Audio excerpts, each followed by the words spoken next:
Hey guys, what's going on? It's that Home Theater Dude back with a brand new episode. I'm sitting here in projectorscreen.com out here in New Jersey. This is my buddy Brian Gluck. He is the owner over at projectorscreen.com. So we're actually sitting in his lair if you guys have been watching his channel. If you haven't, go ahead and go and subscribe there right now. I will leave it right up here as well as in the description. But we got something pretty cool behind us.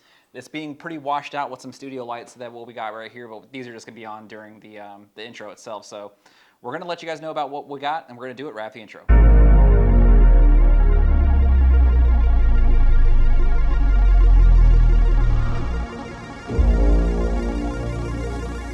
All right, guys, what we're looking at today are the Hisense 100L9G triple laser projector with their brand new improved Daylight B screen. This screen used to be the Daylight A, and it was a hard, rigid screen that was shipped. It's a Fresnel design, which means it's using a bunch of concentric circles to negate the ambient light coming from all directions, except up from the steep angle of the UST and right back at the audience. One of the improvements that we have with the B model here is that it's rollable. So that means it ships in a traditional projector screen size box, similar to the cinema screen, which we'll talk about next.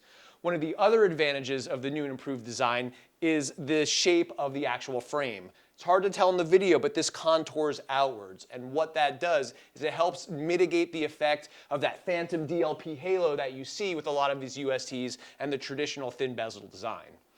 In addition, this also has an anti-scratch coating.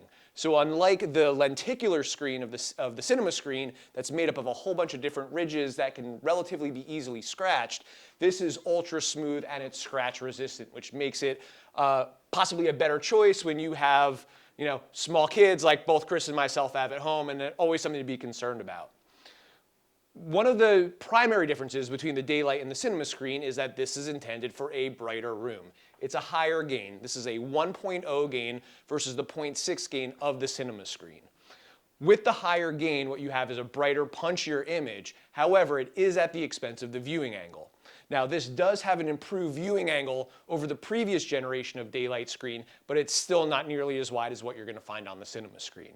This screen is going to be the ideal choice if you have a lot of ambient light in the room, if you have relatively tall ceilings or dark ceilings, and if you plan on staying within the width or slightly outside the width of the screen. Yeah, so just looking at this one, I really do like the overall construction, and that is going to be different from the previous design. You can actually see here they kind of use that little bit of a cheat to where they have these little fasteners on the side of it. This one has more of the modern bezeled border, and it kind of creates a focal point at wherever you're looking at it. That's what you're supposed to be looking at, right? So it kind of creates that little ability in there, and I really like how it's kind of chamfered out, so that you don't get that halo spill. And if you guys are, know what we're talking about, if you guys have one of these things, you probably know. So, whenever you have it in a nice black environment, you will notice that there will be a little bit of a border, and this helps combat that. So overall, this thing's really, really punchy. The overall quality is really, really good, and I would definitely want to check these things out in the lab as it would be over at my place, but we'll talk about that later. Cool. One other thing I want to mention as we talked about the construction of this, which slipped my mind before, is that the traditional soft like cinema screens, they're attached to the back with springs, right? And springs can lose tensioning over time. They could also fly out of your finger and shoot across the room and poke someone in the eye. Yeah, I've shot some across the room several times. Speaking from Chris's experience. So one of the new improvements of this particular design is that the tensioning rod goes in the back of the material, and it fits in these types of clamps. And those clamps are attached to the back of the frame with screws. So you actually create the tensioning of the screen by screwing in multiple different screws, and those screws will never lose tensioning over time. So overall, I've only had a couple hours to be playing with this screen. We've watched it in both bright environments, dark environments, using it with the L9G, but it also comes bundled with the L5G. Now, like I said, this is the triple laser option from Hisense. However, the L5G is the single laser option. Right now, this particular Daylight screen is only available in a 100-inch size, but Hisense has told us they do have plans to release it in the 120 size in the near future as well. I think that's going to wrap it up, really, for this brand new screen. I'm pretty impressed with it. I think that you guys should check it out as well.